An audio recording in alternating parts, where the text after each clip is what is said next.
അപ്പൊ ഇത്രയൊക്കെ കേട്ടതിൽ എന്ത് പറയുന്നു സാറൊന്നും പറഞ്ഞില്ല. അല്ല, നേരത്തെ അദ്ദേഹം ഒന്നും പറഞ്ഞു, സാക്ഷിയായിട്ടിരിക്കുകയാണ്, സാക്ഷിഭാവത്തിൽ. അല്ല, അദ്ദേഹം ഇത് മുഴുവൻ കണ്ടോണ്ടിരിക്കുകയാണ്. നേരത്തെ പറഞ്ഞ തന്നെ ഇൻസ്റ്റിറ്റ്യൂട്ട് എന്ന് പറയുന്നത് വേണമെന്ന് എൻ്റെ അഭിപ്രായം. കാരണം നേരത്തെ പറഞ്ഞ വിശ്വവിദ്യാലയം പോലെ ആൾക്കാരുടെ കീഴിലാണ് ഇവർ പഠിച്ചത്. പക്ഷേ പ്രത്യേകിച്ച് ഇപ്പോൾ ഇങ്ങനെ ചെയ്യാൻ പറ്റില്ലേ?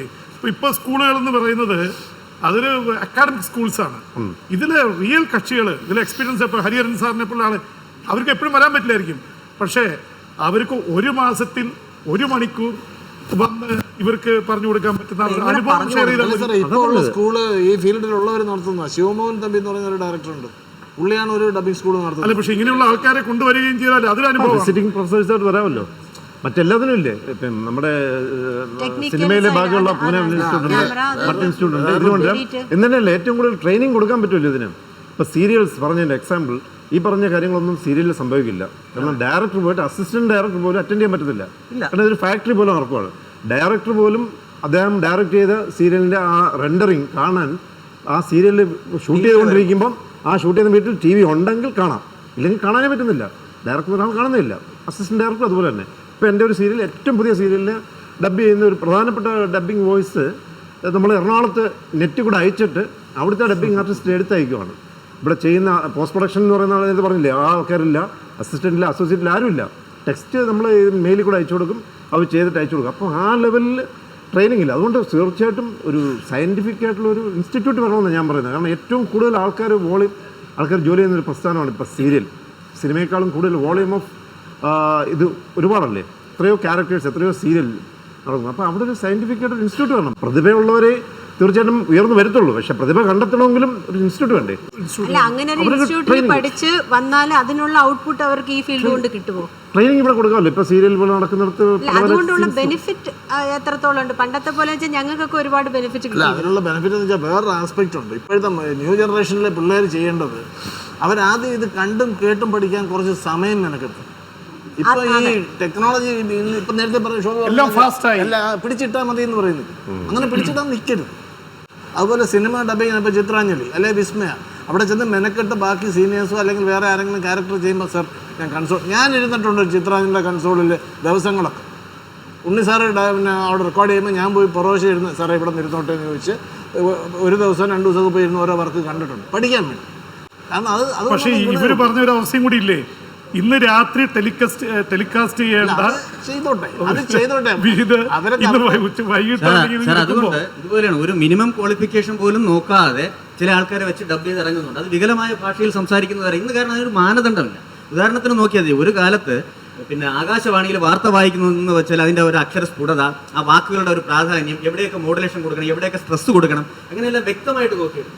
ഇന്ന് ഇഷ്ടം പോലെ ചാനലുകളുണ്ട്, FM ചാനലുകളുണ്ട്. അതിൽ സംസാരിക്കുന്ന ആൾക്കാർ നോക്കി നമ്മൾ ശ്രദ്ധിച്ചു കഴിഞ്ഞാൽ അവർ മലയാളമാണോ സംസാരിക്കുന്നത്, ഇംഗ്ലീഷാണോ സംസാരിക്കുന്നത്, അതോ മറ്റേത് ഭാഷയാണോ സംസാരിക്കുന്നത്? മലയാളം തന്നെ സംസാരിക്കുന്നതെന്ന് പറഞ്ഞാൽ ഒരിക്കലും അക്ഷരശുദ്ധിയോടുകൂടി അല്ല സംസാരിക്കുന്നത്. കാരണം അതൊരു ബാധകമേ അല്ല, അതൊരു മാനദണ്ഡമല്ല. അത് വെറുതെ സംസാരിക്കുക. ഈ ഒരു കാര്യത്തെ കുറിച്ച് എന്താ തോന്നുന്നത്? എനിക്ക് തോന്നുന്നു ഇപ്പോഴത്തെ ഭാഷ മലയാളമല്ല മംഗ്ലീഷാണ് എന്ന് പറയുന്നു. ഇംഗ്ലീഷും മലയാളം കൂടിയുള്ള ഇന്നത്തെ ജനറേഷൻ അതാണ് ആവശ്യം. അങ്ങനെ ചെയ്തോട്ടെ. അല്ലല്ലോ ഞാൻ പറഞ്ഞേ, സാധാരണ സംസാരിക്കുമ്പോൾ തന്നെ അല്ല, എനിക്ക് തോന്നിയിട്ടുള്ളത് ന്യൂസ് റീഡ്, പല ചാനൽസിന്റെ ന്യൂസ് റീഡേഴ്സ് വരെ വളരെ എളുപ്പം തെറ്റിക്കുന്ന ഒരു വാക്ക്, വളരെ സിമ്പിളായിട്ടുള്ളൊരു വാക്കാണ്. എപ്പോഴും നമ്മൾ കേൾക്കുന്നതാണ് വിദ്യാർത്ഥി എന്നുള്ള വാക്ക്. സത്യം, വിദ്യാർത്ഥി. എവിടെയാണ് ഈ വെയിറ്റ് കൊടുക്കേണ്ടത് എന്നുള്ളതിനെ പറ്റി ഇപ്പോഴും വിദ്യ അർത്ഥിക്കുന്ന എന്നുള്ള.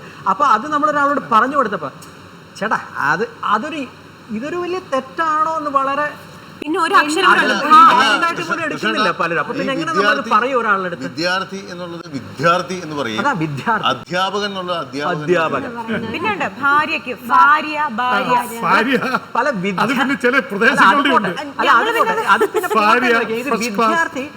വിദ്യാർത്ഥി പല ന്യൂസ് മറ്റേ പല സ്ഥലത്ത് സമരം നടക്കുന്നതിന് വിദ്യാർത്ഥികൾ കോളേജിൽ നിന്ന് അടിയങ്ങ് വെച്ചുകൊടുക്കാൻ സത്യം. ഇവരൊക്കെയാണ് ഭാഷ. നമ്മളൊക്കെ ഞാനൊരു എഴുത്തുപള്ളിയിൽ പഠിച്ചിട്ടുള്ള സ്കൂളിൽ പോകുന്നതിന് മുമ്പ് ഞങ്ങളുടെ നിലമ്പൂർ ഒരു വാര്യർ മാഷ് എന്ന് പറഞ്ഞാൽ അദ്ദേഹം പഠിപ്പിച്ചുകൊണ്ട് എത്രാമത്തെ ദാ എന്ന് ചോദിക്കേണ്ടി വന്നിട്ടില്ല. എനിക്ക് പല കുട്ടികളും സാറേ എത്രാമത്തെ ദാ എന്ന് വെച്ചാൽ എന്താ അർത്ഥം എന്നറിയോ? താ ഥ ദാ ധ. ഇതിൽ എത്രാമത്തെ ദാ ആണെന്ന് ഒക്കത്തിനും കൂടി ദാ എന്നാണ് ഇവർ പറയുന്നത്. തായാണോ ഥായാണോ എന്ന് ചോദിക്കാൻ അറിയില്ല. എത്രാമത്തെ ദായ വേണ്ടത്, എത്രാമത്തെ പായാണ് വേണ്ടത് എന്ന് വെച്ചാൽ 4ാമത്തെ ആണെങ്കിൽ ബാ എന്ന് പറയാം, ഇല്ലെങ്കിൽ ബാ എന്ന് പറഞ്ഞാൽ മതിയല്ലോ എന്നുള്ളതാണ് അവരുടെ ഒരു മൂഡ്. അപ്പൊ പിന്നെ ഇങ്ങനെയുള്ളവരെ ഇങ്ങനത്തെവരാണ് ന്യൂസ് ചാനൽസിലെ തന്നെ ന്യൂസ് വായിക്കുന്ന പലരും, എല്ലാവരും എന്നല്ല ഞാൻ പറയുന്നത്. കുറച്ചു മുമ്പ് പറഞ്ഞ കാര്യം പറയാം. ആർജെയിങ്ങും ഡബിങ്ങും രണ്ടും 2 സ്ട്രീമാണ്. ആർജെയിങ് മീൻസ് ഇപ്പം ഒരു റേഡിയോ ജോക്കി എന്ന് പറയുമ്പോൾ നമ്മൾ റെപ്രസെന്റ് ചെയ്യുന്ന ഒരു വലിയ സൊസൈറ്റി ഉണ്ട്. അപ്പൊ മിക്കപ്പോഴും ഞങ്ങൾ ഉപയോഗിക്കുന്ന ലാംഗ്വേജ് വളരെ കോൺവെർസേഷണൽ ആയിട്ടുള്ള ഒരു ലാംഗ്വേജ് ആണ്. നമ്മൾ പരസ്പരം ഞാൻ എന്റെ വളരെ അടുത്തൊരു ഫ്രണ്ടിനോട് സംസാരിക്കുന്ന പോലെയാണ് റേഡിയോയിൽ സംസാരിക്കുന്നത്. അപ്പൊ അവിടെ നമുക്ക് അച്ചടി ഭാഷയുടെ ആവശ്യമില്ല. സ്ഫുടതയുണ്ട്. നമ്മൾ തീർച്ചയായിട്ടും അത് ചെക്ക് ചെയ്യുന്നതാണ്. നമുക്ക് അങ്ങനത്തെ ഒരു എയർ ചെക്കിങ്ങും ഉണ്ട്. അതിന്റെ ഒരു കോമഡി ഞാൻ ഇത് കഴിഞ്ഞിട്ട് പറയാം കേട്ടോ, അത് പറയാം. പക്ഷേ ഇപ്പം വേറെ ഇപ്പൊ നമ്മൾ ചില ആങ്കേഴ്സ് ഒക്കെ പറയുന്ന കേൾക്കാറുണ്ട്. ഈ ചില സിനിമകളുടെ ഒക്കെ റിവ്യൂ ഒക്കെ കേൾക്കുമ്പോ ഭാര്യ ഭർത്താവ് അങ്ങനെയൊക്കെ പറയാറുണ്ട്. വളരെ വളരെ മോശമാണ്, കേൾക്കാൻ വളരെ മോശമാണ്. പക്ഷെ എന്താണ് ഇപ്പം സാർ പറഞ്ഞ പോലെ എല്ലാത്തിനും ഒരു ഫിൽറ്ററിങ് ആവശ്യമാണ്. അക്ഷരസ്ഫുടത ഒരു ക്വാളിഫിക്കേഷൻ പറഞ്ഞല്ലോ, അതിപ്പം എല്ലാ ആർജിങ് ആയാലും ഡബിങ് ആയാലും ഒക്കെ ആവശ്യമുള്ള കാര്യമാണ്. പക്ഷെ FM ചാനൽസിന്റെ കാര്യം പറയുമ്പോൾ അവിടെ കുറച്ചുകൂടി നമ്മള് ഒരു ചെറിയൊരു കാര്യമാണ് ഉദ്ദേശിച്ചത്. ഈ ക്വാളിഫിക്കേഷൻ എന്ന് വെച്ച് ഉദ്ദേശിച്ചത് മറ്റേ വേറെ എഡ്യൂക്കേഷൻ ക്വാളിഫിക്കേഷൻ അല്ല, മിനിമം മലയാള ഭാഷ സംസാരിക്കാനുള്ള ഈ പറഞ്ഞ പോലെ അക്ഷരസ്ഫുടതയോട്. ഞാൻ സ്കൂളിൽ പഠിച്ചെങ്ങനെന്നറിയാം, ഞാൻ സ്കൂളിലെല്ലാം പഠിച്ചത് കായിക്ക ചാ ഇച്ച ഞാൻ ഇങ്ങനെയാണ്. ഇത് ശരിക്കും എങ്ങനെ ഉച്ചരിക്കണം എന്ന് ഞാൻ പഠിച്ചത് ശിവമോഹൻ തമ്പി സാർ നടത്തുന്ന, അന്തരിച്ചു പോയ ജഗന്നാഥ് സാർ നടത്തിയിരുന്ന ഭാരതി എന്ന് പറയുന്ന ഡബിംഗ് ഇൻസ്റ്റിറ്റ്യൂട്ട്, അവിടെ ചെന്നപ്പോഴാണ് പറഞ്ഞത് അതാണ് കറക്റ്റ്. കായിക്ക എന്ന് പറയുന്നത് തെറ്റാ. ഞാനെന്നല്ല, ഇന്നത്തെ എല്ലാ തലമുറയും എല്ലാവരും പഠിച്ചിരിക്കുന്നതാണ്. അതുകൊണ്ടാണ് ഭാര്യയ്ക്ക് പകരം ഭാര്യ എന്ന് പറയുന്നത്, വിദ്യാർത്ഥിക്ക് പകരം വിദ്യാർത്ഥി എന്ന് പറയുന്നത്. ഏതൊക്കെ അക്ഷരത്തിന് എവിടെ സ്ട്രെസ് കൊടുക്കണം എന്നറിയില്ല. മലയാളിയായ നമുക്ക് തന്നെ മലയാളം സംസാരിക്കാൻ അറിയില്ല. അല്ല, അവിടെയാണ് ഞാൻ ചോദിക്കുന്നത്. ഈ ഇൻസ്റ്റിറ്റ്യൂട്ടിൽ നിന്ന് പഠിച്ചിറങ്ങി വന്നിട്ടുള്ള പലരും ഭാര്യ എന്ന് പറയുന്നത് ഞാൻ കേട്ടിട്ടുണ്ട്. അതിനൊരു കാര്യമുണ്ട് ശോഭിച്ചേട്ടാ, അതിനൊരു കാര്യമുണ്ട്. നമ്മൾ പഠിക്കുമ്പോൾ ഇപ്പം ആരായാലും ശരി ഇരുന്ന് ശോഭിച്ചേട്ടനായാലും ശോഭിച്ചേട്ടൻ്റെ മുമ്പിൽ ഇരുന്നിട്ട് ചില ആൾക്കാരുടെ ഒരു കാര്യം ഞാൻ പലപ്പോഴും അത് കേട്ടിട്ടുള്ളതാണ്. ശോഭിച്ചേട്ടൻ പറഞ്ഞു തരികയാണ്, ശോഭിച്ചേട്ടൻ്റെ മുമ്പിൽ ഇരുന്ന് ശരിയാണ് ഭാര്യ പറഞ്ഞു തന്നു. പുറത്തിറങ്ങിയിട്ട് പറയുന്നത് എന്താണെന്ന് വെച്ചാൽ അയാളെ പോയി പണി വെക്കാൻ പറ, 100 വട്ടം പറഞ്ഞു. അല്ല, അത് മാത്രമല്ല, കാലത്ത് കോലം മാറണമെന്നാണ്. ഈ ചില ചാനലുകൾക്ക് ആവശ്യം അങ്ങനെ സംസാരിക്കുന്ന ആൾക്കാരെയാണ്. അതെ അതെന്ന് വെച്ചാല് ഇപ്പൊ ചേട്ടന്റെ മുമ്പിൽ ഇരുന്നിട്ട് നാളെ അല്ലെങ്കിൽ എന്തെങ്കിലും കിട്ടാൻ വേണ്ടിയിട്ട് ചേട്ടന്റെ അടുത്ത് ശരി അത് പറഞ്ഞില്ലെങ്കിൽ നാളെ ഇനി അടുത്ത സീരിയലിലേക്ക് ചിലപ്പോൾ അയാൾ വിളിക്കത്തില്ല. വെളിയിൽ ഇറങ്ങിയിട്ട് പറയുന്നത് ഞാൻ കേട്ടിട്ടുണ്ട്. അല്ല, ഞാൻ എക്സാമ്പിൾ പറഞ്ഞതാ, ഞാൻ ഒരിക്കലും ചേട്ടന്റെ കാര്യം പറഞ്ഞതല്ല, എക്സാമ്പിൾ പറഞ്ഞതാണ്. പക്ഷെ അങ്ങനെയുള്ള ആൾക്കാർ എങ്ങനെ ഭാര്യ എന്ന് പറയും? ഒരിക്കലും പറയില്ല. അതാണ് ചില ആൾക്കാർക്ക് അതാണ് ഇതുപോലുള്ള കസേരയിൽ വന്നിരിക്കാൻ പറ്റത്തില്ല. പ്രമുഖമായ ഒരു ചാനൽ അവതരിപ്പിക്കുന്ന ഒരു പിന്നെ ഷോയില് അതിൽ ഭാര്യയ്ക്ക് പകരം പറയുന്നത് ഭാര്യ എന്നാണ്. വളരെ വ്യക്തമായിട്ട് തന്നെയാണ് പറയുന്നത് ഭാര്യ. അത് പറഞ്ഞാൽ ചിലപ്പോൾ ആ ചാനലിനെ അധിക്ഷേപിക്കുന്ന രീതിയിലായിരിക്കും. വളരെ പ്രശസ്തയായ ഒരു നടി അവതരിപ്പിക്കുന്ന ഒരു ഷോയിൽ പറയുന്നത് ഭാര്യ എന്നാണ്.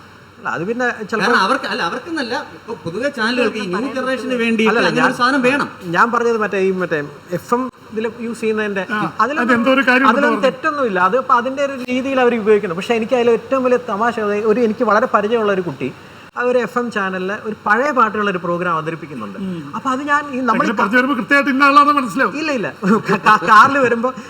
നമ്മൾ കാറിൽ വരുമ്പോഴൊക്കെയാണ് രാത്രി ഇതിങ്ങനെ കേൾക്കാറുള്ളത്. അപ്പൊ എല്ലാം ദേവരാജൻ മാസ്റ്ററുടെയും മറ്റേ ബാബുരാജിന്റെ ഒക്കെ പാട്ടുകളാണ്. പക്ഷെ അത് അവതരിപ്പിക്കുന്ന രീതി ഉണ്ടല്ലോ, നമ്മളുടെ ഇന്നത്തെ രാത്രി എന്നൊക്കെ പറഞ്ഞു കഴിഞ്ഞിട്ട് വയലാർ രചിച്ച്. അപ്പൊ ഞാൻ ആ കൊച്ചിനെ വിളിച്ച് പറഞ്ഞു, എന്നാലും വയലാറിന്റെയും ദേവരാജന്റെയും പാട്ട് ഇങ്ങനെ പറയണോ എന്റെ മോളെ എന്ന് ചോദിച്ചപ്പോ പറഞ്ഞു, അല്ല അത് അങ്ങനെയുള്ള ഒരു ഇൻസ്ട്രക്ഷൻ ആണ്, അങ്ങനെ പറയണോ എന്നുള്ളത്. രാത്രി ആയതുകൊണ്ട്